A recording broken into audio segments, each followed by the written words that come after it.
दुलाराय बर' फरायसा आफाद होननानै बुंब्ला बर' हारिनि मोनसे जिउ लामा होननानै बुंजायो।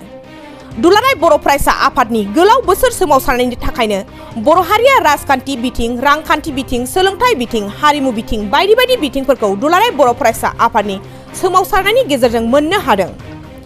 BKWSC आबो दुलाराय बर' फरायसा आफादनि सोमावसारनायाव जादों। दुलाराय बर' फरायसा आफादनि बिबानगिरिफोरा सोलायलांबाय थागोन, नाथाय दुलाराय बर' फरायसा आफादा बेनो बे थाबाय थागोन। बेफोर बाथ्राखौ दुलाराय बर' फरायसा आफादनि 52थि थान्दै जख'न्थाइनि गाहाय लाइ खुन्थिया गायसननाय हाबाफारियाव आसामनि मन्त्रि उदखावगोरा ब्रह्मआ बाहागो लानानै खौरांगिरिफोरनि सिगाङाव बुङो। खौरांगिरिफोरनि सिगाङाव बिथां आसामनि मन्त्रि उदखावगोरा ब्रह्मआ बुंबावदों दि मोनसे धोरोम जानाय लोगो लोगो दुलाराय बर' फरायसा आफादजों सोमोन्दो जायो होननानै बुंदों। दुलाराय बर' फरायसा आफादनि आफादगिरि दिपेन बर'खौ सानै सुबुङा गोबां गनायजाथावै रावजों सोंखारिबाय थादों। नाथाय बे सोंखारिनाया थोंजों दिपेन बर'खौ सोंखारिनाय जायाखै। दुलाराय बर' फरायसा आफादनि आफादगिरि दिपेन बर'खौ सोंखारिनाय लोगो लोगो दुलाराय बर' फरायसा आफादखौबो सोंखारिनाय जादों। नाथाय बे सोंखारिनाया थोंजों दिपेन बर'खौ सोंखारिनाय जायाखै। दुलाराय बर' फरायसा आफादनि आफादगिरि दिपेन बर'खौ सोंखारिनाय लोगो लोगोनो दुलाराय बर' फरायसा आफादखौनो सोंखारिनाय जादों। दुलाराय बर' फरायसा आफादखौ सोंखारिनाया गासै बर' हारिखौनो सोंखारिनाय जादों होननानै खौरांगिरिफोरनि सिगाङाव बिथां मन्त्रि उदखावगोरा ब्रह्मआ बुङो। खौरांगिरिफोरनि सिगाङाव मा बाथ्रा बुंखो फै जों आबुङै मिथिनो लानि। जे फैगौ 2-3-4 फेब्रुवारि 2024 मायथाइनि बे सानाव सानथामनि हाबाफारि लानानै दुलाराय बर' फरायसा आफादनि 56थि जि बोसोरसालिया जथुम्मा बेवहाय गलाघाटनि भेलिसालाव जानो थांगासिनो दं। दिनै बेनिनो आङो अन्थाइ खाम्फा गायसननायनि मोनसे खाबु मोनदों गाहाय आलासि महरै, आरो बेनि थाखाय आङो दुलाराय बर' फरायसा आफादखौ साबायखर बावो। मानो होनबा बे खाबुखौ आंनो होदों। बे गलाघाटआव थानाय बर' रायजो राजाफोर आरो बे ओनसोलाव थानाय गुबुन गुबुन हारि माहारिनि मददजोंनो बे जथुम्माखौ जाफुंसार जाहोनो हानांगोन, आं बेखौनो आसा खालामो। बे ओनसोलनिफ्राय आसामनिनो सासे मन्त्रि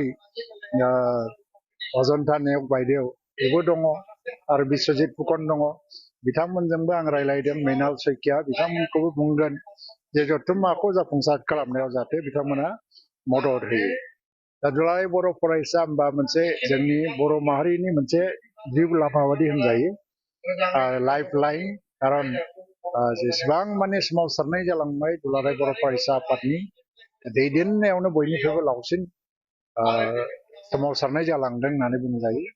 राजखान्थि बिथिं, रांखान्थि बिथिङाव आरो हारिमु आरो धोरोमनि रैखाथिनि बिथिङाव, राजनैतिक बिथिङाव बे अधिकार मोननायनि सोमावसारनाय बे दुलाराय बर' फरायसा आफादनि सोमावसारनायानो बयनिख्रुइबो जाफुंसारसिन। दिनै जा एसे मोनदों दुलाराय बर' फरायसा आफादनि सोमावसारनायजोंनो जादों होनजायो। BKWSC आबो दिनै बुंनो थाङोबा बे 2020 मायथाइनि सुक्तिजोंनो फैनाय।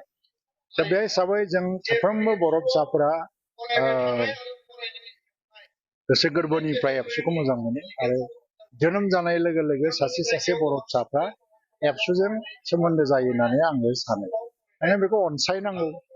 दैदेनगिरियाथ' सोलायबाय थागोन, मुङा आलादा जागोन, मानसिया आलादा जागोन, नाथाय एबसुआथ' बेनो बे थागोन। जोङो माब्लाबा राजनैतिक खारनाव दुलाराय बर' फरायसा आफादखौ सावरायनो थांनानै बा सोंखारिनो थांनानै ओरैबायदि पर्यायाव गाज्रि रोखोमै मोनसे सोंखारिलायनाय नुनो मोनदों। बे जोंनि जाथिनि थाखायनो मोजां नङा। दासान्दि जेरैहाय दिपेन बर'खौ लानानै माखासे बर'निनो सानै दैदेनगिरिखौनो आं बुंगोन। दैदेनगिरि नङा बिसोरो, क'क्राझार ओनसोलनि, आं मुं मख'ला। बे सानै सानफ्रामबो माने कन्टिनिउवास मोनसे एटाकखौ नुबाय थादों आं। बे दिपेन बर'नि सायाव एटाक खालामाखै, बे एन्टायार एबसुनि सायावनो एटाक खालामगासिनो।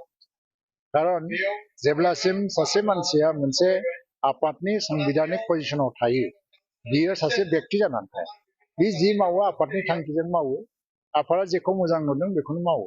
दा बेखौ नाम लानानै सोंखारिदोंबाबो बे दुलाराय बर' फरायसा आफादखौनो सोंखारिगासिनो दङ।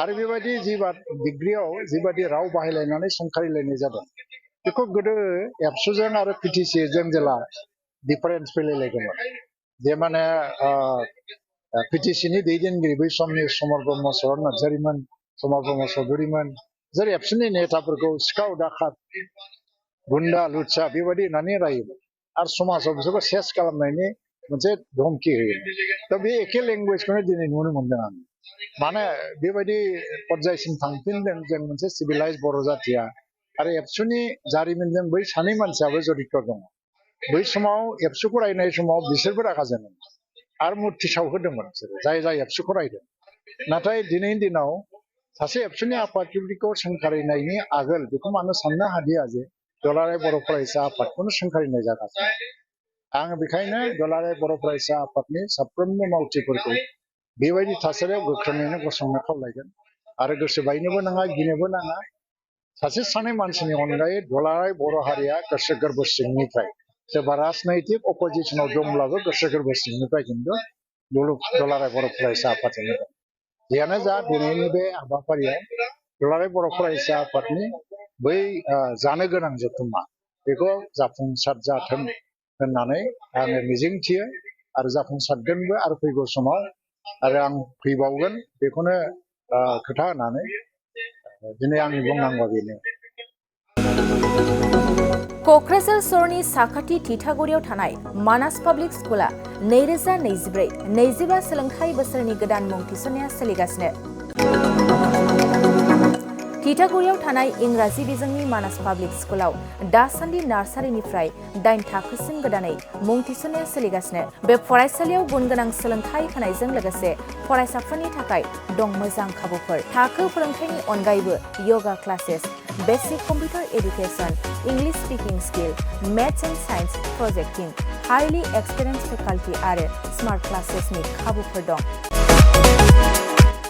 बेजों लोगोसेनो बे फरायसालियाव हौवासा आरो हिन्जावसानि थाखाय आलादा हस्टेलबो दं गोसो गोनां बिजाथिफ्रा थिथागुरिनि मानास पाब्लिक स्कुलाव मुं थिसनोब्ला नैबे जानबुं नाम्बार 6000853288 6000489621 9101008849 कल खालामनानै सुलाद लानो हागोन।